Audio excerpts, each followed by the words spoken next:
Bueno, bienvenidos. En esta oportunidad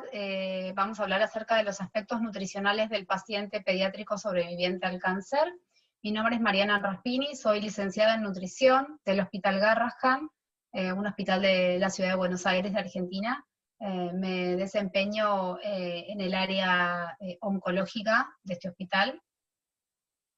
Para mostrarles un poco, el Hospital Garrahan es un hospital de alta complejidad, como ya les decía, está situado en la ciudad de Buenos Aires, de la República Argentina, y recibe consultas del 35 al 40% de los pacientes con diagnóstico de cáncer en pediatría a nivel nacional, y también es un hospital de referencia no solo nacional, sino regional e internacional. Para comenzar a hablar acerca del tema de la importancia de la nutrición en el niño sobreviviente del cáncer, debemos saber que gracias a las mejoras en los tratamientos, la tasa de supervivencia es cada vez más alta en los niños.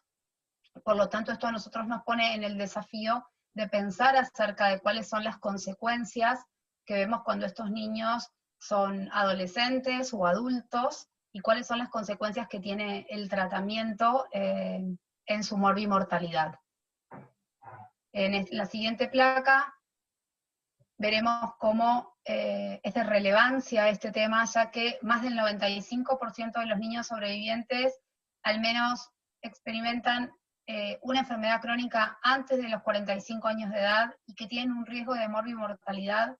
mayor a 4 veces con respecto a la población general, y hay algunos artículos que hablan de hasta riesgo de más de 7 veces de eventos cardiovasculares que la población general. Por lo tanto,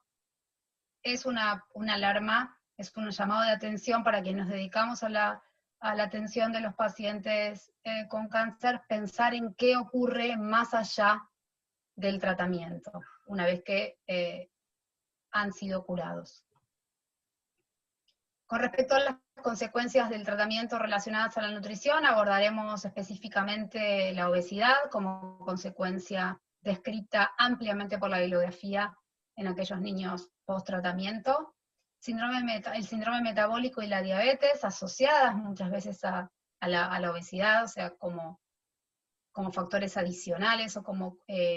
enfermedades adicionales a este exceso de peso. La enfermedad cardiovascular como entidad única y también asociada al resto de las consecuencias descritas anteriormente, y las alteraciones óseas.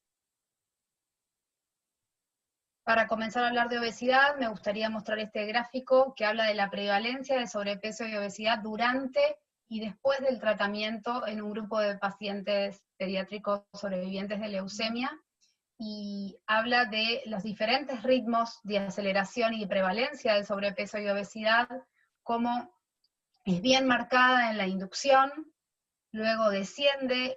aumenta durante el mantenimiento y se mantiene estable, alta, con tasas de prevalencia del 43 o 40% en aquellos niños post-tratamiento. Esto nos habla de la importancia de empezar a hablar ya de prevención de obesidad y muchas veces de tratamiento de obesidad a inicios tempranos del tratamiento. En la siguiente veremos cuáles son los factores que se relacionan entre sí y se relacionan a la obesidad. La obesidad es una enfermedad multicausal, por lo tanto no podemos determinar una sola causa de la misma, sino que es una conjunción y una asociación entre diferentes factores o situaciones. En primer lugar, vamos a describir el uso de esteroides, ampliamente utilizado en los tratamientos y en los protocolos para el tratamiento de niños oncológicos. Esto predispone a mayor deseos de comer, alteraciones conductuales relacionadas también con la alimentación, a una distribución central de la grasa, lo que aumentaría el riesgo cardiovascular en los niños obesos y en el diagnóstico de obesidad propiamente dicha. La baja actividad física, muchas veces como consecuencia de los cuidados extremos que suelen tener estos niños al tratamiento, no solo quedan sin una recomendación específica de actividad física, sino también aún cuando han finalizado el tratamiento y ya tienen que volver a la vida normal. La radioterapia, sobre todo la radioterapia craneal, está relacionada a alteraciones hormonales y a déficit y disregulación del hambre y la saciedad, donde se ponen en juego las disrupciones en las funciones habituales de la grelina y de la leptina, estimulando el aumento de comida e inhibiendo la sensación de saciedad. A su vez, esto está relacionado también con factores emocionales propios del tratamiento y del post-tratamiento en un niño y en una familia, luego de haber tenido el diagnóstico de una enfermedad maligna y luego de haber también sobrellevado el tratamiento y finalmente haber llegado a la cura. Por lo tanto, hay factores emocionales relacionados a la comensalidad y a los hábitos y a la calidad de la ingesta que están altamente relacionados también con la dinámica familiar. En este trabajo podemos ver que hay un periodo de ventana en el primer año de tratamiento que nos permite hacer una intervención más precoz y poder frenar esta consecuencia indeseada del sobrepeso y la obesidad. Sin embargo, quienes comienzan con un exceso de peso tienen chances de perpetuar esta condición luego del tratamiento. Este periodo de ventana en el primer año, luego al diagnóstico, es un periodo de una intervención certera a la hora de prevenir secuelas indeseadas. Este es un estudio que todavía no está publicado, del cual formé parte, que tiene que ver con la valoración de la ingesta, el estado nutricional y las complicaciones metabólicas en un grupo de niños sobrevivientes de leucemia, donde es notorio cómo aún aquellos pacientes que comienzan con un estado nutricional normal, este va empeorando hasta llegar a un 32% de normopeso a expensas del aumento de aquellos niños con malnutrición por exceso, con sobrepeso y obesidad, teniendo en cuenta que se reduce aquellos niños que iniciaron el tratamiento con normopeso y se triplica aquellos niños que comenzaron con un exceso de peso. Por lo tanto, podríamos decir que 2 de cada 3 niños finalizan con sobrepeso y obesidad el tratamiento.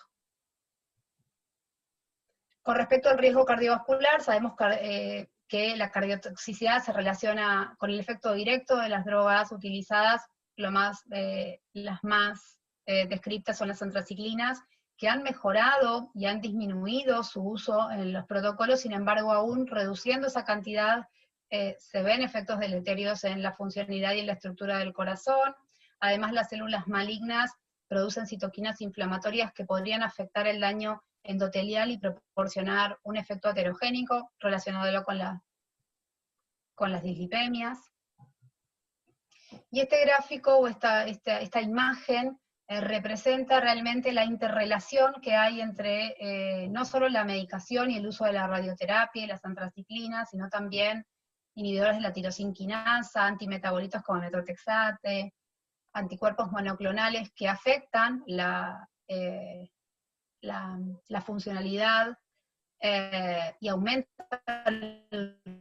riesgo cardiovascular, relacionándolo también con la obesidad, con aquellos pacientes con baja actividad física, disminución de la masa magra y la disfunción hipotalámica afectando, como bien dijimos, la regulación del hambre y la saciedad, las disfunciones endócrinas, alteraciones renales, el uso de platino, las drogas inmunosupresoras que fomentan la dislipemia o la hiperlipemia, la hipertensión propia de muchos pacientes post-trasplante de células hematopoyéticas con irradiación total del cuerpo, el uso de inmunosupresores y de platinos, y la diabetes también relacionada a radioterapia abdominal, al uso de esteroides, al uso de otro tipo de drogas como la L-esparginasa, que también afecta la insulinoresistencia y puede provocar diabetes. Y con respecto a la salud ósea, podemos decir que hay varios factores que se asocian a la disminución de la mineralización ósea, fomentando mayor riesgo de fracturas y osteoporosis en edades más avanzadas, y tienen que ver también con la composición corporal, la disminución de la masa magra a expensas de la masa grasa, la disminución de la hormona de crecimiento, son chicos que llegan con menor talla, con pubertad precoz, el uso de corticoides que afecta también el metabolismo del calcio, además sumado a malos hábitos o inadecuada consejería muchas veces nutricional, con disminución de la ingesta de calcio y de vitamina D. En este estudio, publicado por Paul-Green en el año 2012, nos habla del riesgo aumentado que tienen aquellos niños con densidad mineral ósea por debajo de puntaje Z menor a 1. Este es el grupo de sobrevivientes y este es el grupo de los controles, y aumenta el riesgo de fracturas más de 3 veces en estos niños con respecto a la población en general o a sus controles. Y en el análisis multivariado de este estudio hallaron estadísticamente significativas como causalidades el hipogonadismo, el bajo porcentaje de masa magra, el mayor tiempo de pantallas, la baja actividad física y los niveles altos de interleuquina 6, todos afectando la disminución en la densidad mineral ósea en estos niños. ¿Y qué podemos decir acerca de la intervención nutricional? Tenemos que, quienes nos dedicamos a la nutrición pediátrica, sobre todo en aquellos niños con enfermedad oncológica, tenemos que saber que nuestra intervención no termina cuando este niño se cura, sino que debemos acompañarlo aún en etapas post-tratamiento, o saber derivar y saber hacer un adecuado screening nutricional para prevenir o al menos retrasar la aparición de complicaciones post-tratamiento. Debemos partir, la intervención nutricional debe partir también de una adecuada valoración antropométrica al inicio o en el momento de contacto con el paciente durante el tratamiento, porque sabemos que tenemos este periodo de ventana y que aquellos niños que comiencen el tratamiento con un estado nutricional, una malnutrición por exceso, es probable que tengan mayor cantidad de complicaciones que aquellos niños que tienen un adecuado peso al iniciar el tratamiento. Indagar acerca de los hábitos alimentarios, siempre con el cuidado preciso de estar frente a una familia con un diagnóstico de una enfermedad maligna en uno de sus niños. Uno puede tratar de hacer una adecuada intervención nutricional siempre y cuando respetando los tiempos y consensuándolo con el equipo de trabajo para ver cuándo es el momento de empezar a hablar o de indagar acerca de hábitos o de cuestiones y de cambios que deberíamos empezar a hacer. Los hábitos alimentarios incluyen toda la relación del paciente con su familia. Es importante crear buenos lazos, empatía, para que estos hábitos se vayan logrando, y utilizar muchas veces el tratamiento y el contacto que tenemos con estos pacientes durante el tratamiento para modificar hábitos que venían antes del diagnóstico. La educación es el rol fundamental que tiene cualquier profesional relacionado con la nutrición, ya que en las diferentes etapas del tratamiento, a mí me pasa que a veces en un pasillo del hospital una mamá me detiene para preguntarme algo acerca de algún alimento, si es mejor, si es peor, si lo puedo utilizar. La educación está presente en todo el tratamiento. Muchas veces a comienzos del tratamiento estamos pendientes de todas las cuestiones higiénico-dietéticas, los cuidados para la inmunosupresión, el uso de una dieta para inmunosuprimidos adecuada, que sea capaz de proteger a este niño de enfermedades transmitidas por los alimentos, y también sacarnos de ese solo rol y pensar hablar de hábitos y de calidad de alimentación aún durante el tratamiento. En la siguiente veremos cómo los hábitos alimentarios de los niños sobrevivientes han sido estudiados y han sido comparados con la población en general. Aclaremos que la población en general de niños, con la pandemia de obesidad que existe, sus hábitos no son los más ideales que uno podría desear. Sin embargo, en este grupo de niños sobrevivientes, donde se analiza el consumo de alimentos, se ha visto un alto consumo de alimentos ricos en azúcares y grasas, de alimentos industrializados, de baja calidad nutricional, e incumplimiento de recomendaciones dietéticas. Hay algunos estudios que describen la alteración del gusto y el olfato que se perpetúa aún post-tratamiento, y eso también es causa de las inadecuadas elecciones alimentarias. Un estudio brasileño realizado por Teixeira en el 2017 también nos alerta acerca de niveles aumentados de grasas y bajo consumo de grasas poliinsaturadas y monoinsaturadas,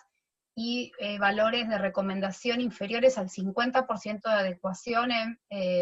fibra, vitaminas y minerales. Un estudio reciente publicado por Cohen desde Australia habla también de la importancia de el estado emocional de los niños y la modificación de los patrones dietéticos, acerca de que la investigación debería ir por los patrones dietéticos de mala calidad asociados a mayores riesgos de depresión y también de desenvolvimiento y desarrollo de estos niños en la vida adulta, que no es poca cosa. El mismo estudio que les mencioné, que tiene resultados preliminares del Hospital Garrahan de Buenos Aires, donde yo participé, al indagar acerca de hábitos,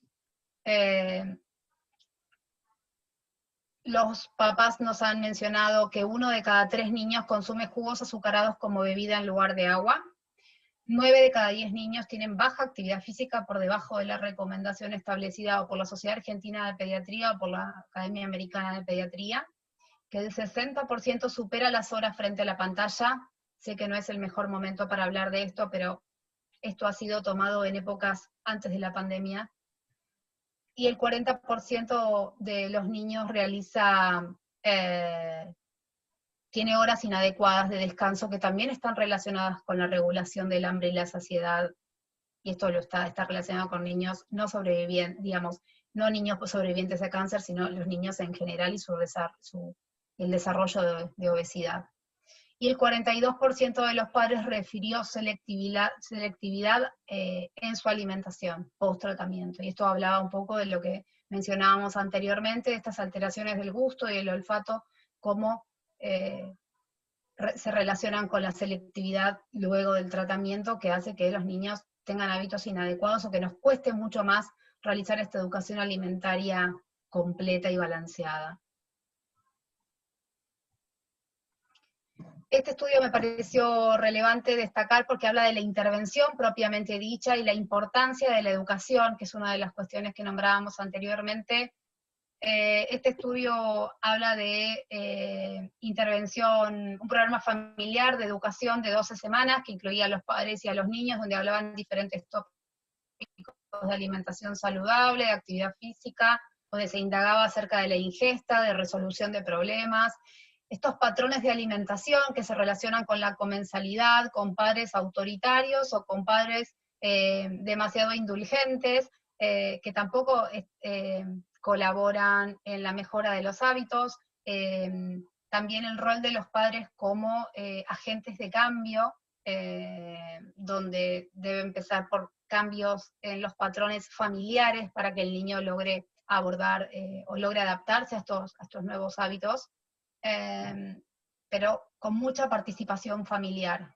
Y los resultados de este estudio, si bien no hubo diferencias en el índice de masa corporal, que esto suele ocurrir a veces en algunas intervenciones, aún en niños, digamos, en obesos controles o en niños que no han sufrido un tratamiento de cáncer, sí se dio en este caso la reducción en el consumo de almidones, de azúcares y el aumento del consumo de calcio, ¿sí? Por lo tanto, cualitativamente tuvo buenos resultados en cuanto a los hábitos alimentarios. Y siguiendo con la importancia de esta intervención nutricional, y ya llegando al final de esta charla, recalcar entonces la valoración constante durante los momentos del tratamiento y aún post-tratamiento, seguir teniendo contacto con estos pacientes, dar consejería en los momentos de hiperfagia durante el tratamiento, en estos momentos con el uso de corticoides, poder hacer consejería acerca de qué alimentos de menor densidad nutricional, menor densidad energética y alta densidad nutricional es importante utilizar en estos momentos.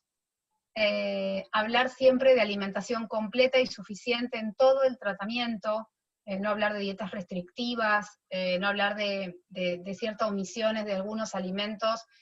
sino hablar de alimentación saludable, completa, suficiente,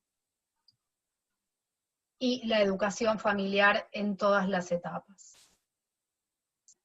Aspectos importantes a tener en cuenta entonces: no es momento de realizar dietas restrictivas, aún en pacientes que hayan comenzado con altos índices de obesidad el tratamiento, sino empezar a fomentar hábitos y utilizar este periodo de ventana, como decimos, para generar lazos familiares y con el paciente y poder tener buenos resultados, o al menos transitar los cambios con buenos resultados. Prevenir o tratar la malnutrición, esto es muy importante. Acá estamos hablando específicamente de malnutrición por exceso, ¿no? Pero bueno, también es una función, la malnutrición por déficit, tenemos que prevenir o tratarla. Incorporar la recomendación de actividad física, esto es muy, muy importante, porque cuando uno hace el seguimiento del paciente y les preguntamos como nutricionistas, ¿realizan actividad física? No saben si la podían hacer, no hay una indicación previa, muchas veces los papás limitan la actividad física pensando que son niños que no la puedan realizar, y sin embargo, durante el tratamiento, teniendo los cuidados de inmunosupresión adecuados, pueden realizar caminatas, pueden realizar actividades ligeras a moderadas, y esto estimula el metabolismo óseo, estimula la disminución de la masa grasa y el aumento de masa magra. Por lo tanto, podemos hacer muchos cambios relacionados con la alimentación, pero la actividad física adecuada a cada etapa del tratamiento debe estar. Tener en cuenta, charlarlo con el equipo de salud, hablarlo con el médico tratante de este niño para definir lineamientos de actividad física, porque esta prevención de la malnutrición y esta mejora en el estado nutricional de estos niños, el aumento de la masa magra y la disminución de la masa grasa, la mejora en las emociones de este niño, están relacionadas con la actividad física, y no puede ser un aspecto que no charlemos en la consulta. Seguramente hay que adecuarlo a cada etapa del tratamiento, con los cuidados de inmunosupresión en las primeras etapas y luego retomando la vida habitual. Utilizar las gráficas de cada una de las poblaciones, las gráficas de alimentación saludable, es una manera de poder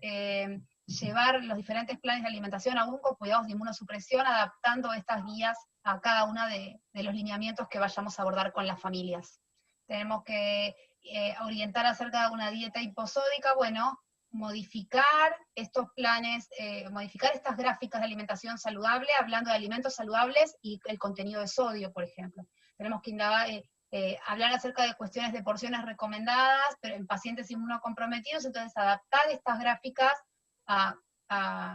cuidados de inmunosupresión, pero también sin olvidar las recomendaciones de los diferentes grupos de alimentos. Por lo tanto, la intervención nutricional no termina con el fin del tratamiento oncológico, sino que tenemos que tener seguimiento de pacientes sobrevivientes, prevenir y tratar las secuelas, este va a ser nuestro objetivo post-tratamiento, y trabajar en equipo. Ya es muy difícil hablar del profesional solo tratando de resolver todas las cuestiones de un paciente, sino importante trabajar en equipo, apoyarse mutuamente, ya que el objetivo común es la mejora del paciente y la mejora en la calidad de vida del paciente, así que eso no tenemos dudas de cuál es nuestro objetivo. Como conclusión, entonces, las altas tasas de supervivencia nos ponen el desafío de empezar a prevenir y a tratar la aparición de nuevas situaciones indeseadas,